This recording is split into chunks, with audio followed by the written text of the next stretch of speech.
Welcome back to Direct Edition, a podcast about nothing and everything. I'm your host, Dave, and it's been a while. It's been a while since we've done one of these where I've talked to you, my listener, directly and spoken candidly about things like Mother Nature, sexuality, and other things. I don't know. I have no clue. It's been a long week. It's been a long week. If you follow both of my shows, this one, Direct Edition, and West Coast Davengers, you know, it's June 29th, so I got back a week ago tomorrow from Heroes Con in Charlotte, North Carolina. My second year in a row going, by far the best comic convention in the country. So, Charlotte, North Carolina. I will say that last year I went kind of by myself. I knew some people that were there. It was nice meeting some people for the first time, etc. This year, by far, exceeded the amount of people that I knew that were going to be there. But one of my highlights was I ended up taking the same flight as a friend who was going to the con for the first time, and he lives obviously in the Northwest in Seattle. And I was pretty adamant on wanting to go out and try some barbecue outside the city the first night. And he indulged me. And we went to a place called the Smoke Pit. I believe it was called the Smoke Pit. And we took an Uber out there, and it wasn't in the sticks or anything, but it was just in the suburbs. And it was fucking fantastic. And it was a locals place, and it tasted like a locals place, and it felt like a local place. When I travel, and I know this is something that I talk about often, and me and Sean Crystal talked about this when he was on the podcast last season, but I don't do tourist things. It is just not my nature. And maybe it's because I traveled a lot when I was young. We went on a lot of family vacations and did the tourist things.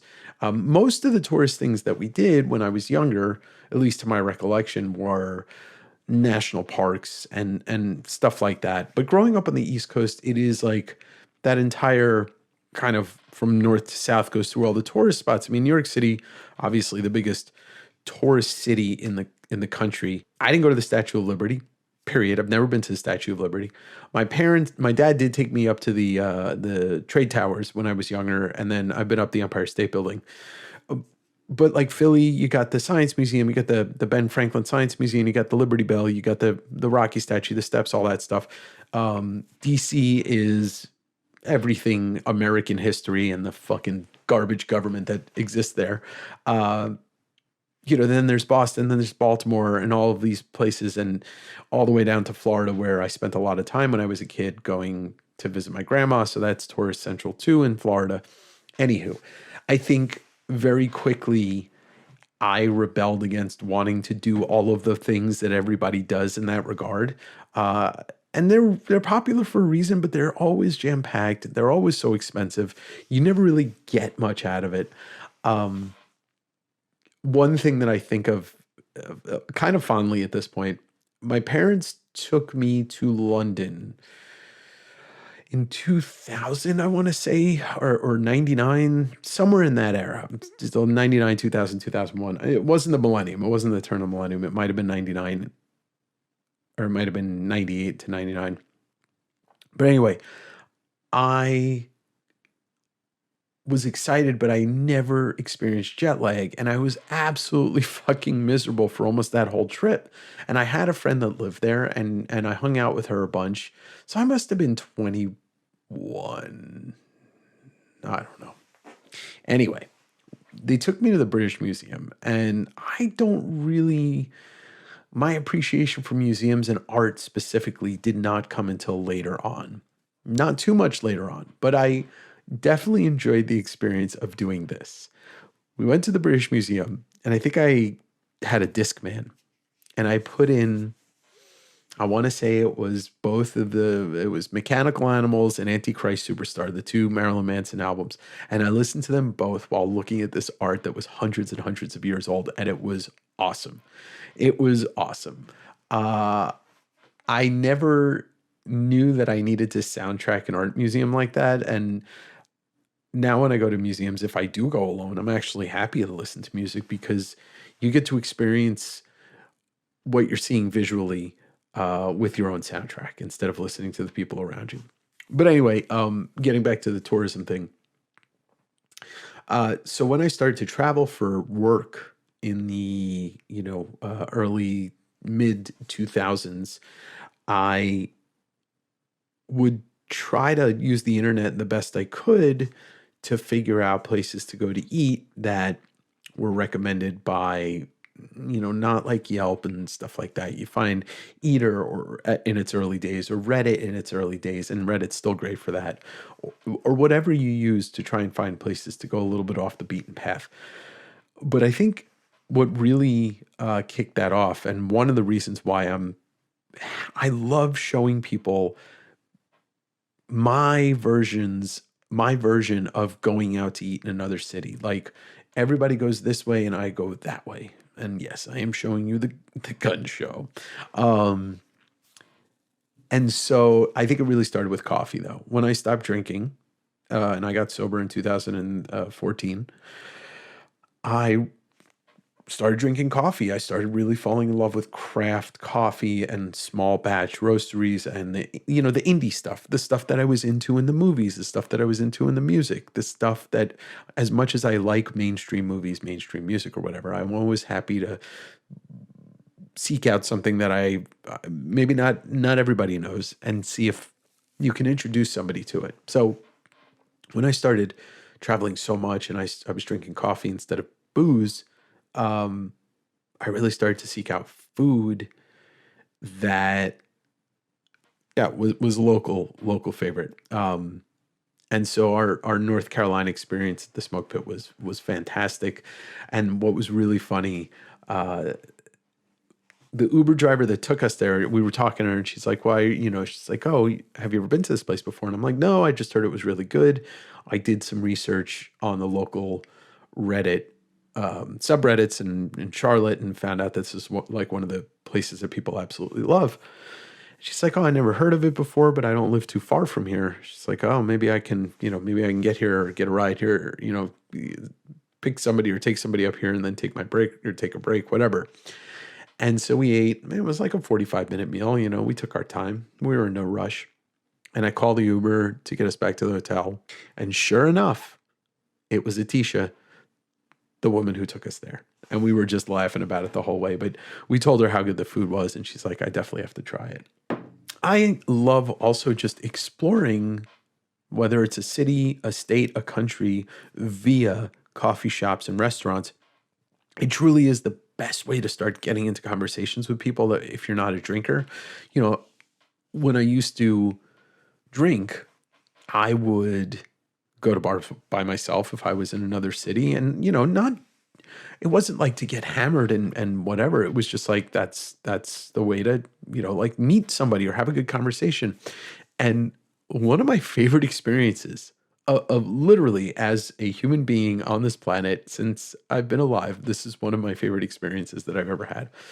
I was in San Francisco. I can't remember what year it was, but somewhere around the 2010 era, somewhere in there. And I worked an event at this mansion that these people rented out to throw this party. It was a charity event. It was a shit show. But I had friends that told me I should go to Pancho Villa's Taqueria in the Mission District and have tacos. And so I was like, all right. But I think it was not the night of the event. It was the night after the event. I went to a beer place. I can't remember. It was on Haight Street, but it was up a bit. And it was around the block from Upper Playground Walrus. And it was like almost next door to where there's the Eurofriends store used to be. I forget the name of this beer place. I'm sure somebody knows it. Most of this stuff was, small breweries. A lot of it was just on draft, but it was not cold. I forget what that's called again. It's been so long. But anyway, I'm sitting there and I want to say the Warriors were playing. And I'm sitting next to a dude. And I think he had said something about New York. And we just started chatting because I was like, oh, something about New York. And then we both were talking about how we were from New York. And he asked me what I was doing in town, and I told him I was working this event. And I asked him what he was doing in town. He's like, oh, I play I play in a band. We got a gig. We had a gig last night. I think he had, it was day in between gigs. I'm like, oh, who's the person that, like, who do you play with? He's like, oh, it's this guy from New York, Joseph. I was like, yeah, what's his name? Joseph Arthur. And I was like, oh, I know who he is. I saw him play with, he's in a band with Danny Harrison and Ben Harper. And so we just started chatting. And the guy's name's Rene Lopez, who also, he's a fantastic musician. And I told him about the taco place. I'm like, I got to get some food. My buddies told me to go to Pancho Villa's Taqueria in the Mission. He's like, let's go. Pretty sure I drove. Probably not a good idea. I wasn't like hammered or anything, but I shouldn't have driven. Anyway, we get to Pancho Villa's Taqueria. And, you just get online and this is like real Mexican food. Like this is like, there's no fancy bullshit. There's no $10 burritos. And if there is a $10 burrito, it's like, it's 12 inches long. That's what she said. And you get your platter and it's just like, these people are just pumping out tacos. Like the guy on the grill's got like 10 pounds of every type of meat. And, so we sit down and, Renee was definitely drunker than I was because I knew I was going to drive, but we were like hungry and also had been drinking. And, it kind of like what food like that feels when you're that hungry and you're a little bit tipsy or whatever. Oh my God, it was so good. It was so good that I was like, dude, I'm getting more tacos. Like, get me some. And we had a couple more tacos because they're not huge. But that was the first time I think I'd ever experienced the Mission and going to get Mexican food. I mean, I might have been there when I was younger, but this was definitely my first experience as an adult. And I've been back after that to Pancho Villa's like 3 or 4 times because every time I went there for work when I was with a coworker, I'm like, come on, we're get in the car, loser. We're going for a ride and, go get Mexican food. I mean, I definitely went there high off my ass once and it was the best meal I've ever had. But Pancho Villa's Taqueria is just one of those things. It's like one of my friends in a band told me to go there because they tour, and I would go there. I got to give a shout out to a band named Sainthood Reps. Derek, Chesco, Yanni, and Brad. We used to be really good friends when I lived on Long Island. They're a Long Island band, but they would tour, nationally, and I would hit them up, whether it was talking to them as a band or just like on message, whatever, like what spots in this city. And they're the ones who opened my mind up to cold brew coffee because they told me about Stumptown before I even knew what it was, even though it was like fucking like 4 blocks from my office in Manhattan. But that's the best experience for me, is just going somewhere and eating somewhere new, maybe with somebody I just met, or maybe with a coworker or friend, and taking them there and spreading that joy. I harp on that. I harp on that quote from Into the Wild. Happiness is only real when shared. And I feel like, sharing experiences or the things that make you happy with others creates more happiness.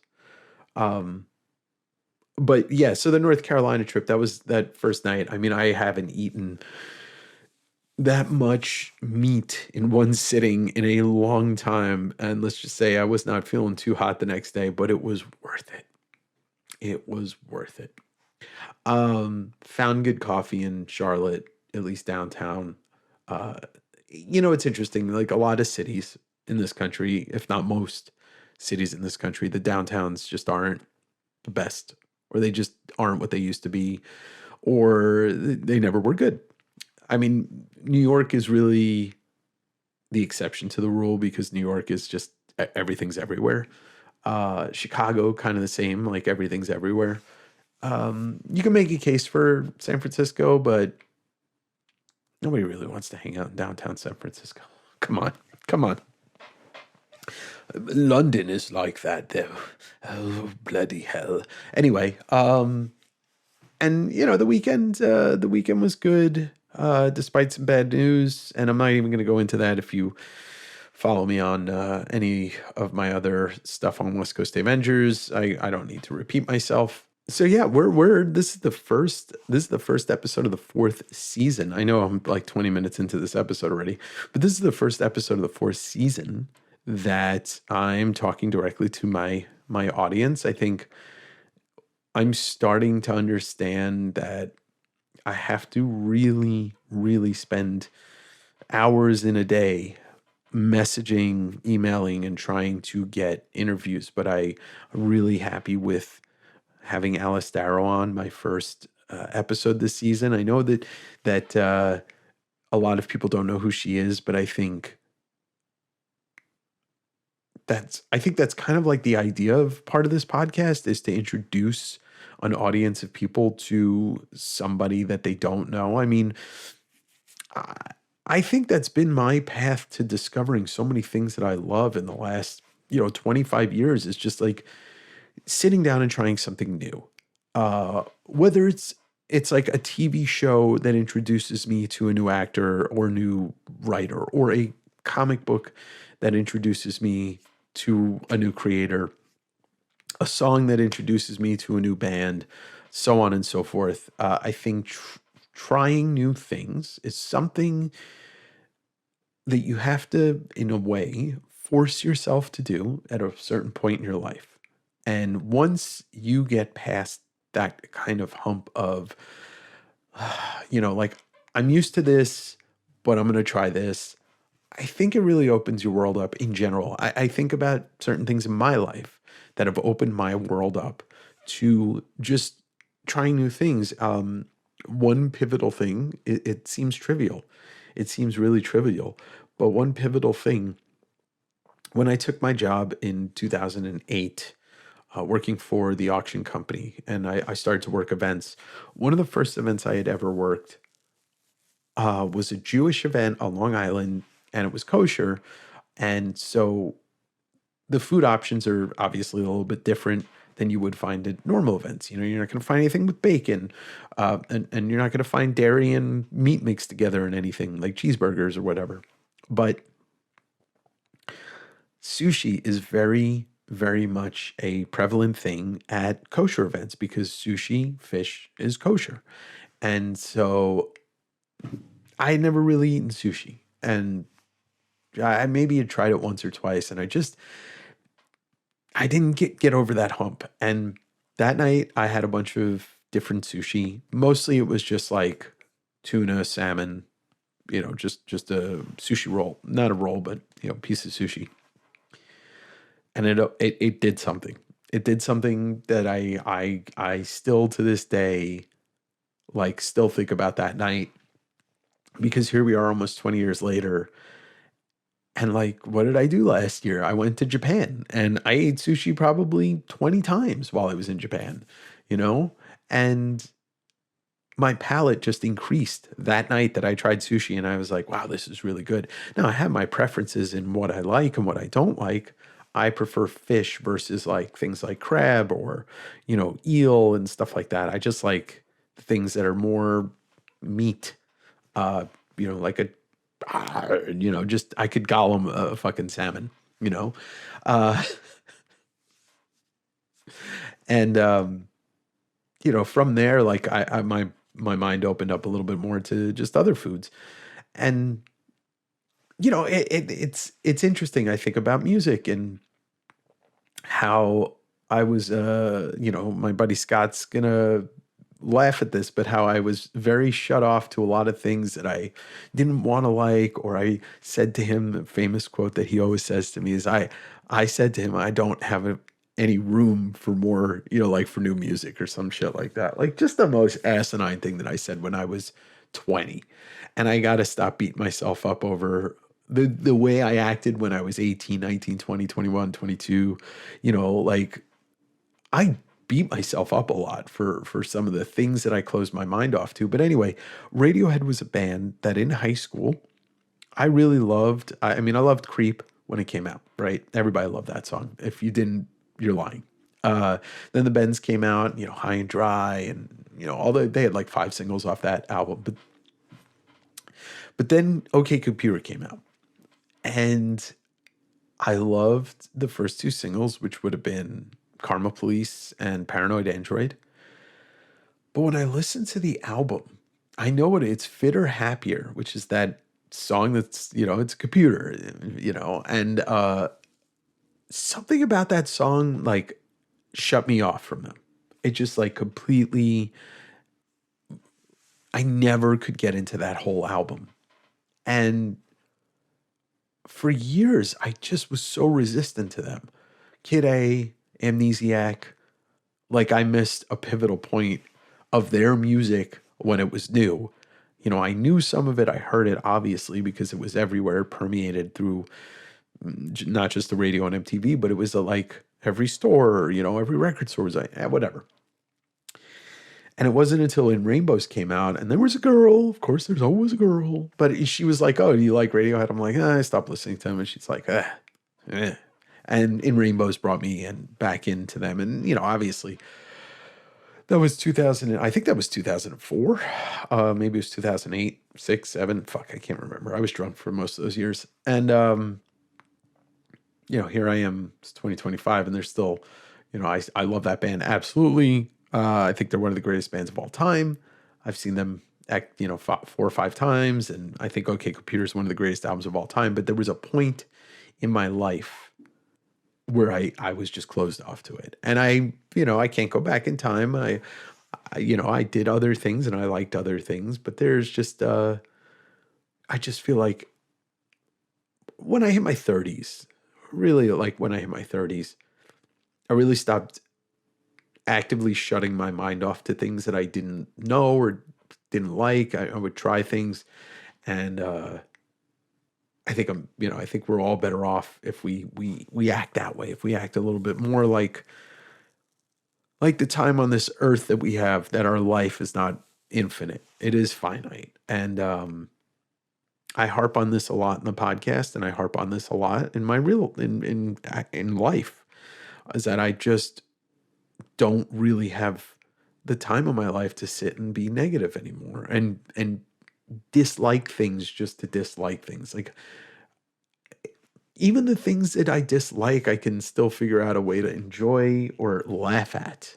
And I think that's also the big point, is laughing at things that you don't enjoy. Now, this is, when I speak about this, I'm not talking about like, I don't have time to hate the genocide that's happening. No, it's when it comes to like the things that we consume, the things that we watch, listen to, play, read, all that stuff. But I think life is too short to like sit there and push through something you don't like. And I've said that before. Like, if you're reading a book and you're like 3 or 4 chapters in, you're 40 pages in, and you're like, I'm not enjoying this. I'm going to keep reading it though, see if it gets better. Don't. Just put it down. Go on to the next thing. If you're not enjoying a show, just turn it off. Go on to the next thing. I mean, that's what the hate watching thing, I've talked about that before too. Like, I think the last thing I truly hate watched all the way through was True Blood. I loved the first season, and then I hate watched the rest of it. But then Westworld came along, the absolute amazing first season, and then the rest of it was just shit. And so I stopped after the second season. Life's too short for it. So I'm trying to think. There's other things that has like opened my mind up to other things. I think there was, comics was when I read Sandman. It opened me up to a lot of other things that I probably would never have looked at. Which, by the way, if you're wondering what's going on behind me, tomorrow, which will probably be, in retrospect, as you're hearing this, the episode before this is going to be recorded tomorrow. I'm interviewing Chip Zdarsky again, and Chip is awesome. I've had him on West Coast Davengers, but then it was one of the first episodes that I put on this podcast when I was still using those interviews to pad the episodes here. But anyway, I think when it comes to books, what's interesting to me, and I laugh about this because, like, in the grand scheme of literature, this book is not high literature, but I never had problems reading whatsoever. But I was never a reader because I just didn't have the patience to enjoy a book as much as I would enjoy a comic or a movie, etc. But I read in 2004, I read the Da Vinci Code. And yeah, I never read anything like that. I never read any like mystery novels, anything of the sort. And I read that book like it was the greatest thing in the world. And I got through it so quick and I had so much fun reading it. And that's when I started to kind of be like, all right, maybe it's time to start reading some of these books that I've heard about, or I picked up a lot of Neil Gaiman stuff back then, and some Stephen King stuff, and I really enjoyed. That's when I really started to enjoy reading. Granted, I was 25 years old, and it's like I said, it's not like I never read before, but I never, up until that point, like all the books that I had to read, I had to read. I didn't have the choice. I think maybe the first book that I read by choice before that was Stardust, which was Gaiman's book, and I love that too. But might have been around that same time, like 2003, 2004.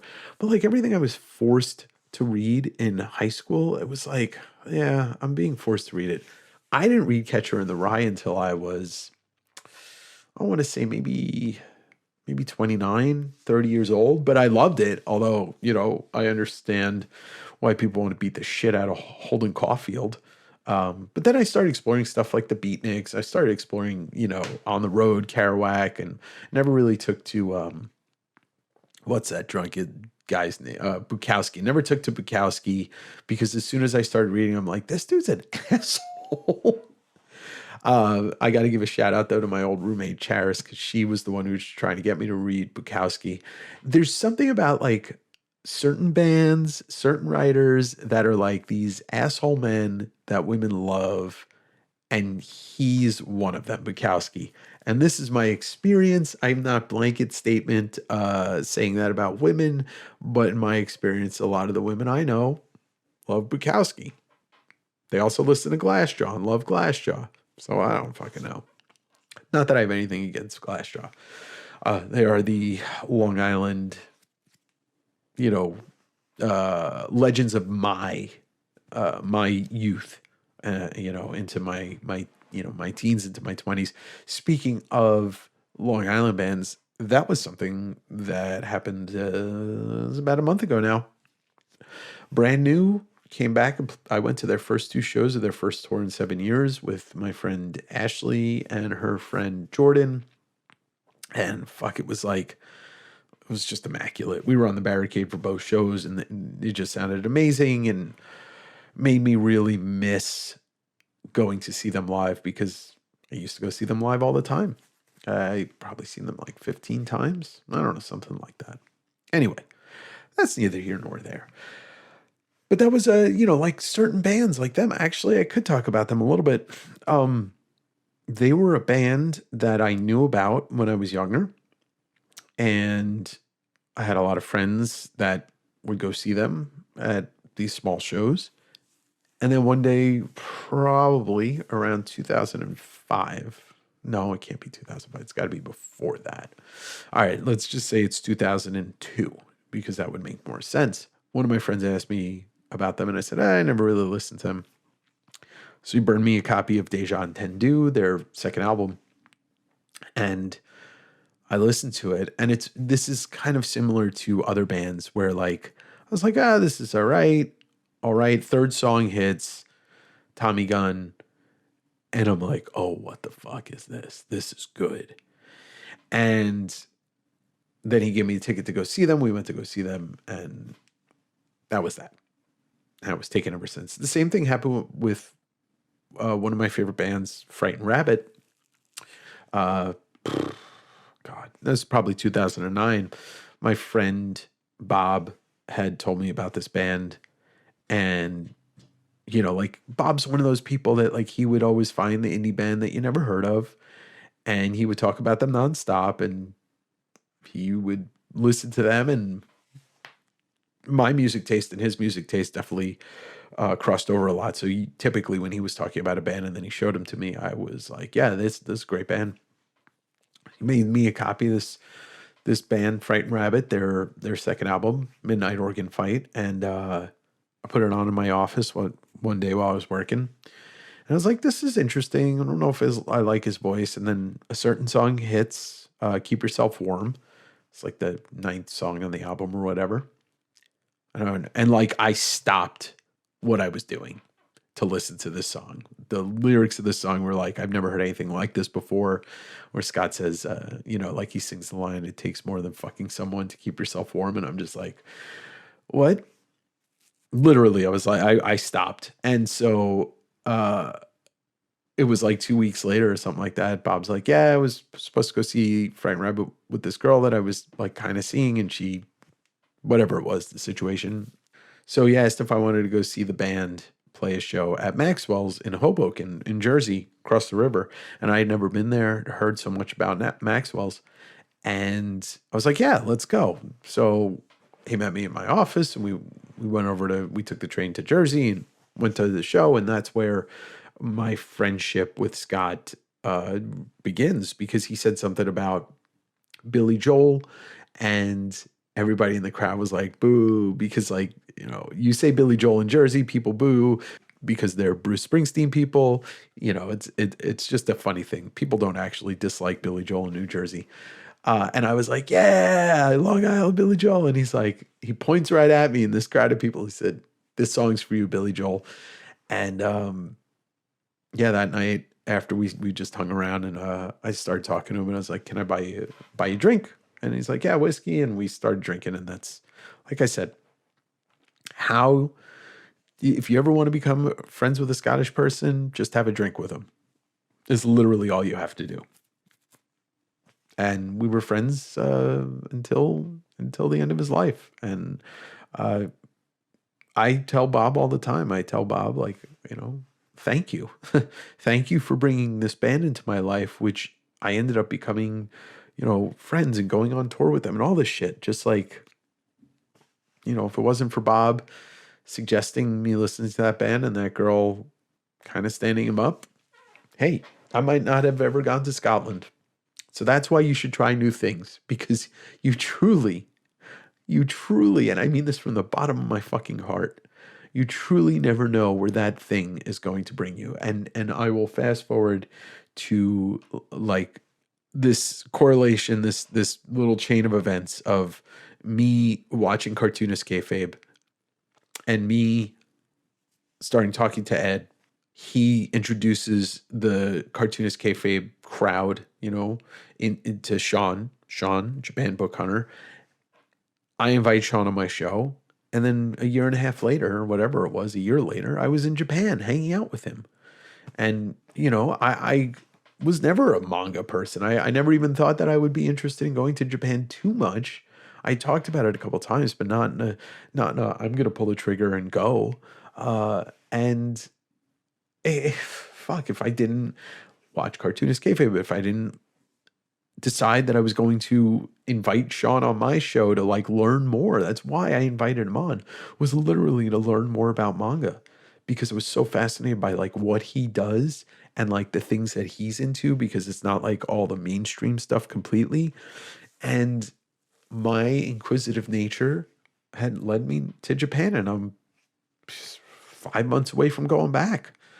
And all of this just stems from opening my mind up. And I don't know how I got here in this point of the podcast from where I started, but I think it was like, it went like this from point A to point B. It just went squiggly. But anyway, that's just one of those things.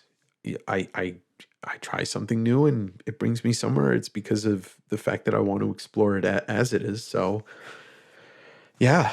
So keep your mind open. Be good to people. Keep your mind open. Ask questions. And listen. Those things get you pretty far in life. They really do. So thank you for listening to this wildly all over the place episode that I apparently didn't. This is the thing. If you're listening to this and you're newish to the podcast or not, whatever. But if you're newish to the podcast, when I record a solo episode like this, I don't write anything down. I have no notes. 10 out of 10, no notes. I actually had written 2 things in my phone. I didn't talk about either of those things. It's kind of like, this isn't therapy, because I actually have a therapist, but this isn't therapy for me. This is like just see what you want to talk about. And if it makes sense, we'll let it ride. So thank you for listening to this fourth season. This is going to be episode 63, I believe, or 64. I didn't even think this was going to go this far, to tell you the truth. But if you are still listening to this as I'm talking and you haven't done so, I'm going to talk about this until I'm blue in the face. Please give me a star rating on either Spotify or Apple if you're subscribed on one of those two. You can leave comments on Spotify now, which they're trying to compete with YouTube, same as Apple, but Apple doesn't need to compete with YouTube because they're both kind of like the big dogs. Fuck Spotify, by the way. And then if you're watching this on YouTube, hit the like button, watch to the end, drop a comment down below, catch up, watch an old episode if you haven't watched it. I mean, it's still me. Thankful that people are still here and listening. I'm thankful to the new subscribers and the old.